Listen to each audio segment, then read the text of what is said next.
क्या कोई एक अकेला इंसान इतिहास का रुख बदल सकता है? देखिए, इतिहास में कुछ लोग ऐसे होते हैं जो खुद सिंहासन पर तो नहीं बैठते, लेकिन पर्दे के पीछे से वही साम्राज्यों की पूरी तकदीर लिख देते हैं। आज हम ऐसे ही एक महान रणनीतिकार चाणक्य की कहानी को समझने वाले हैं, जिन्होंने अपमान की आग से भारत के सबसे बड़े साम्राज्य को जन्म दिया। सोचिए, किसी के जन्म पर ही ऐसी भविष्यवाणी हो जाए। यही वो शब्द थे जो चाणक्य के जन्म के समय कहे गए थे। लेकिन ये सिर्फ शब्द नहीं थे, ये तो एक आने वाले साम्राज्य के भविष्य की घोषणा थी।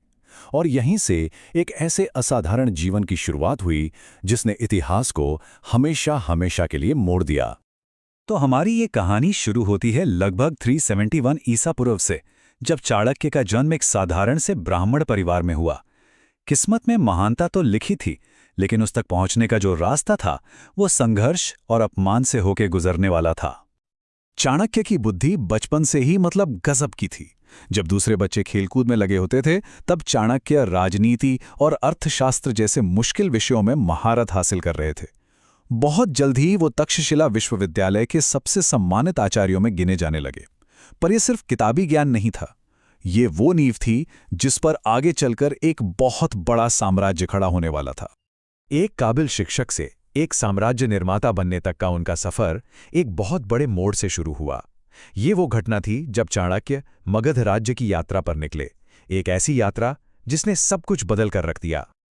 उस समय मगध पर नंद वंश के राजा धनानंद का राज था। उसके खजाने तो भरे हुए थे, लेकिन उसका दिल बिल्कुल खाली था। वो एक घमंडी और क्रूर शासक था जो अपनी प्रजा पर भारी टैक्स लगाकर ऐश करता था, और उसका यही घमंड उसके पतन का कारण बनने वाला था। जब ज्ञान का सागर चाणक्य धनानंद के दरबार में पहुंचे, तो राजा ने उनके ज्ञान का नहीं बल्कि उनके साधारण कपड़ों का मजाक उड़ाया। उन्हें भरी सभा में बेइज्जत किया गया और बाहर फिकवा दिया गया। ये सिर्फ एक इंसान का अपमान नहीं था, ये ज्ञान का अपमान था।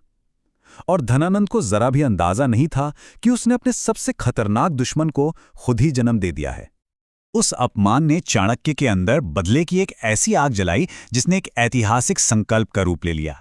यह सिर्फ अपनी बेइज्जती का बदला नहीं था, यह अन्याय और घमंड के खिलाफ एक जंग का ऐलान था। उन्होंने अपनी शिखा खोलकर यह प्रतिज्ञा ली जो उस दौर में सबसे बड़ी कसम मानी जाती थी। अपनी प्रतिज्ञा के बाद चाणक्य ये बात बहुत अच्छी तरह से जानते थे कि ये लड़ाई अकेले नहीं लड़ी जा सकती। वो एक रणनीतिकार थे, कोई योद्धा नहीं। उन्हें एक ऐसे चेहरे की, एक ऐसे लीडर की जरूरत थी जो इस क्रांति को लीड कर सके और जिसके पीछे पूरा देश खड़ा हो सके। और उनकी ये खोज खत्म हुई एक साधारण से दिखने वाले लड़के पर, चंद्रगुप्त। कहते हैं कि चाणक्य ने चंद्रगुप्त को बचपन में दोस्तों के साथ राजा सिपाही का खेल खेलते हुए देखा था, जिसमें वो न्याय और निडरता दिखा रहा था। चाणक्य की पारखी नजरों ने उस बच्चे में छिपे एक भावी सम्राट को पहचान लिया था। अब देखिए, इस स्लाइड में जो बात सच में दिलचस्प है वो है चाणक्य का तरीका। उन्होंने चंद्रगुप्त को सिर्फ तलवार चलाना नहीं सिखाया, वो उसे तक्षशिला ले गए और अर्थशास्त्र सिखाया ताकि वो एक स्थिर राज्य चला सके, मनोविज्ञान सिखाया ताकि वो दुश्मन और दोस्त दोनों के मन को पढ़ सके, और कूटनीति सिखाई ताकि जंग मैदान से पहले ही जीती जा सके। ये एक लीडर को तैयार करने की मास्टर क्लास थी।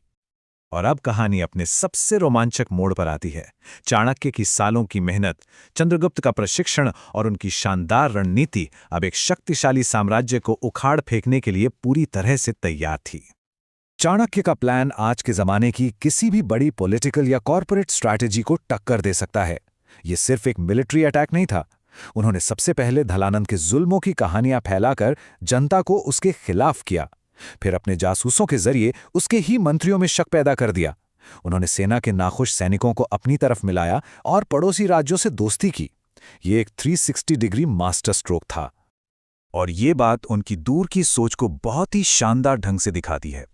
जंग जीतने के बाद चाणक्य ने धनानंद को मारा नहीं, बल्कि उसे परिवार के साथ राज्य से बाहर जाने दिया। क्यों? क्योंकि वो जानते थे कि एक मरा हुआ राजा शहीद बन सकता है और उसके नाम पर विद्रोह हो सकता है, जबकि एक हारा हुआ, भटकता हुआ राजा, वो तो बस इतिहास के पन्नों में कहीं खो जाता है। चाणक्य ने सिर्फ सत्ता नहीं बदली, उन्होंने पूरा का पूरा सिस्टम बदल दिया। जहां नंदों का शासन भ्रष्टाचार से भरा था, वहीं उन्होंने एक कुशल सेंट्रलाइज्ड एडमिनिस्ट्रेशन बनाया। सुरक्षा के लिए एक ऐसा विशाल जासूसी नेटवर्क तैयार किया जो आज की इंटेलिजेंस एजेंसियों के लिए भी एक मिसाल है। उन्होंने शोषण करने वाले टैक्स सिस्टम को हटाकर एक फेयर सिस्टम लागू किया, जिससे व्यापार बढ़ा। उन्होंने एक बिखरे हुए राज्य को एक संगठित और मजबूत साम्राज्य में बदल दिया। और इस तरह 321 ईसा पूर्व में मौर्य साम्राज्य की स्थापना हुई। चंद्रगुप्त सम्राट बने और चाणक्य उनके प्रधानमंत्री। इसी दौरान उन्होंने अपने 2 महान ग्रंथ लिखे, अर्थशास्त्र, जो आज भी दुनिया भर में पॉलिटिक्स और लीडरशिप की किताबों में एक मील का पत्थर माना जाता है, और चाणक्य नीति, जिसमें जिंदगी जीने का प्रैक्टिकल ज्ञान है। चाणक्य का काम सिर्फ एक साम्राज्य बनाने तक ही सीमित नहीं था। उनकी असली विरासत उनके विचार हैं, जो हजारों साल बाद भी उतने ही काम के हैं। चलिए उनके जीवन के आखिरी चरण और उनकी कभी न खत्म होने वाली विरासत पर एक नजर डालते हैं। चाणक्य जैसे महान व्यक्ति का अंत भी रहस्यमयी रहा। उनकी मृत्यु के बारे में 2 कहानियां मिलती हैं। एक कहानी बताती है कि वो एक साजिश का शिकार हुए थे, जो राजनीति की कड़वी सच्चाई को दिखाती है। वहीं दूसरी कहानी उन्हें एक योगी के रूप में दिखाती है, जो अपना काम पूरा होने के बाद शांति से दुनिया से चले गए। सच जो भी हो, दोनों ही कहानियां उनके असाधारण जीवन को एक गौरवपूर्ण अंत देती हैं। तो चाणक्य ने हमें क्या दिया?